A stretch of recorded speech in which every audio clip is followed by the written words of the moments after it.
Assalamualaikum warahmatullahi wabarakatuh. Perkenalkan, saya Lakota Bambang Dharma Yuda dari kelas 1B, Prodi D3 Manajemen Informatika, PSDKU Polinema di Kota Kediri. Pada kesempatan kali ini, saya ingin menjelaskan beberapa analisis kasus terkait tugas dari mata kuliah dasar pemrograman.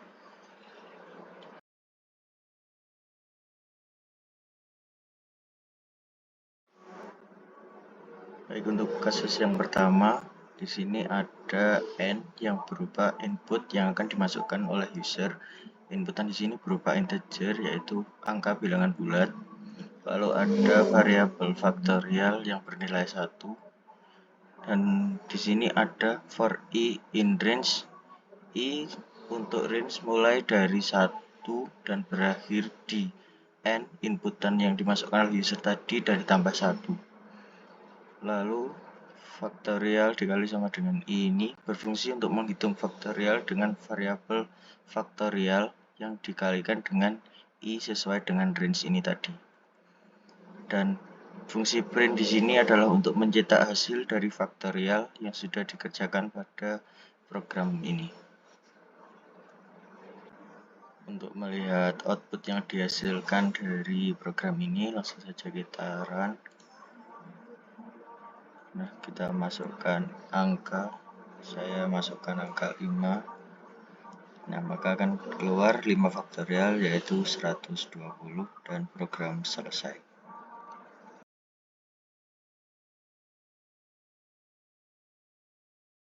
Ya, yang berikutnya adalah kasus 2. Untuk kasus yang kedua ini, yang pertama kita gunakan def di sini untuk mendefinisikan semua fungsi di bawah ini dengan nama function x. Nah, yang pertama ada fungsi for i in range i, x plus 1. Nah, ini fungsinya untuk perulangan luar dimulai dari 1 hingga x plus 1. Nah, begitu program ini berjalan, kita akan masuk ke fungsi yang kedua, yaitu fungsi perulangan dalam, yang akan dimulai hanya jika perulangan di luar ini berjalan. Dan perulangan kedua ini for j in range 1, i plus 1 ini dimulai dari 1 hingga i plus 1. Dan di sini ada print k, n sama dengan petik 2 ini digunakan untuk memastikan bahwa angka-angka yang dicetak dalam program ini tadi itu berada dalam satu baris yang sama, dan print dan tanda kurung kosong ini digunakan untuk memindah ke baris selanjutnya atau enter setelah selesai mencetak dalam satu baris. Dan di paling bawah ini kita memanggil kembali fungsi function di sini tadi untuk memanggil semua fungsi ini tadi, dan ada berupa fungsi inputan di sini untuk memasukkan angka yang akan dimasukkan dari user. Dan untuk outputnya langsung saja kita run. Untuk angkanya kita masukkan angka 5 lagi, langsung kita enter, dan outputnya yang keluar adalah seperti ini, seperti piramida ini.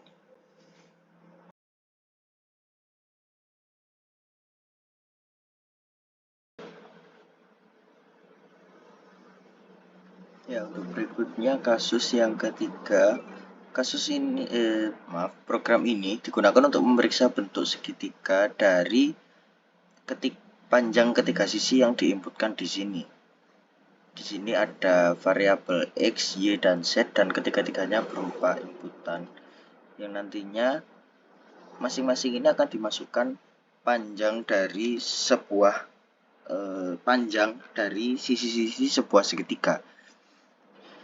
Jika x sama dengan y sama dengan z, maka program akan menampilkan kalau sisi segitiga yang dimasukkan itu merupakan sisi dari segitiga sama sisi.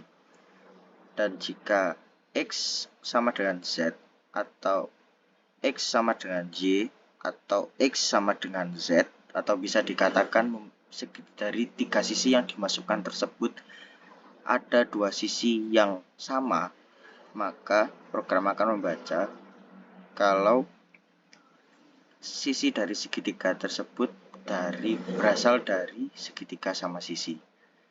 Dan else-nya, jika tidak memenuhi dari kedua ketentuan di atas ini, maka program akan menampilkan bahwa sisi yang dimasukkan itu berasal dari segitiga sembarang.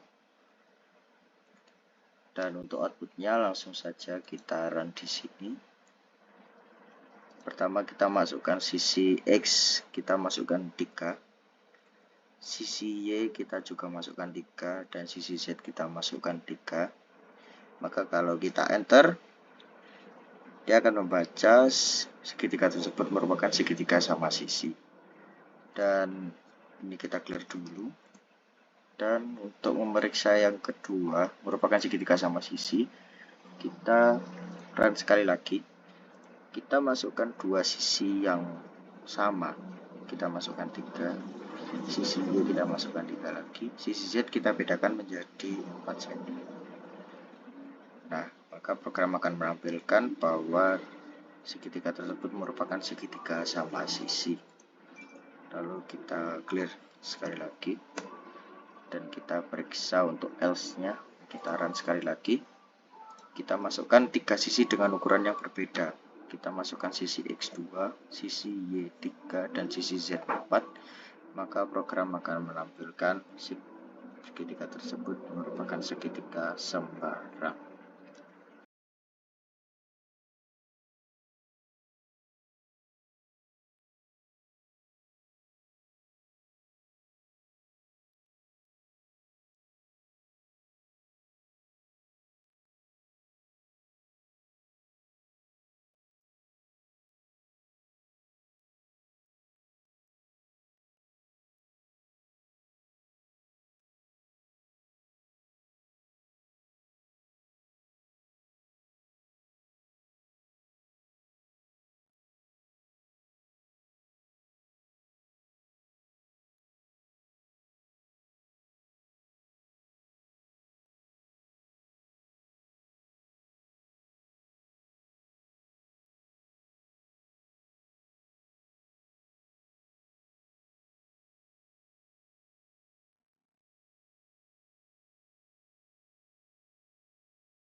Jadi untuk kasus nomor 7 ini adalah sebuah program yang menentukan apakah pembelian suatu buku atau suatu baju akan mendapatkan diskon atau tidak. Yang pertama ada variabel inputan menu yang digunakan untuk menentukan apakah user ingin membeli baju atau membeli buku. Jika variabel inputan menu ini diinputkan 1, maka program akan masuk ke program yang ini. Di sini ada variabel inputan baju yang digunakan untuk memasukkan harga baju yang dibeli oleh user. Jika harga baju yang diinputkan lebih dari 50.000, maka pembeli akan mendapatkan diskon dan program akan berjalan seperti di bawah ini dengan adanya operator penghitungan diskon seperti ini dengan variabel DSK_BJ. Dan program akan mencetak total harga dan kemudian menampilkan variabel DSK_BJ itu tadi. Jika harga baju yang dimasukkan kurang dari 50.000, maka program akan langsung mencetak harga baju yang dimasukkan tersebut. Artinya harga baju tersebut adalah harga baju murni tanpa adanya diskon. Dan kemudian program akan menampilkan sebuah inputan kembali, apakah Anda ingin kembali ke menu. Ini merupakan inputan untuk memberikan pilihan kepada user apakah ingin kembali ke menu atau berhenti sampai di sini. Jika inputan diisi Y, maka program akan kembali ke menu awal.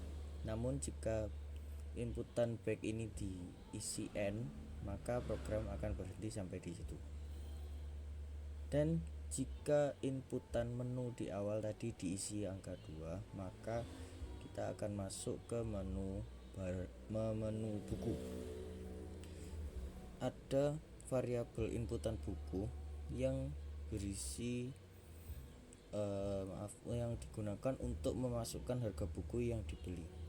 Jika harga buku lebih dari 10.000, maka akan berjalan operator penghitungan diskon sama seperti di atas tadi, namun bedanya jika di atas adalah terdapat potongan 20%, namun jika di buku ini potongannya adalah 10%. Dan kemudian program akan mencetak atau menampilkan total harga dan menampilkan variabel DSK_BK yang berisi operator penghitungan diskon itu tadi. Namun jika variabel inputan harga buku itu tadi kurang dari 10.000, maka program akan langsung menampilkan harga asli dari buku tanpa adanya diskon. Lalu kemudian di bawah ada pilihan untuk kembali ke menu atau tidak. Untuk outputnya langsung kita run saja programnya.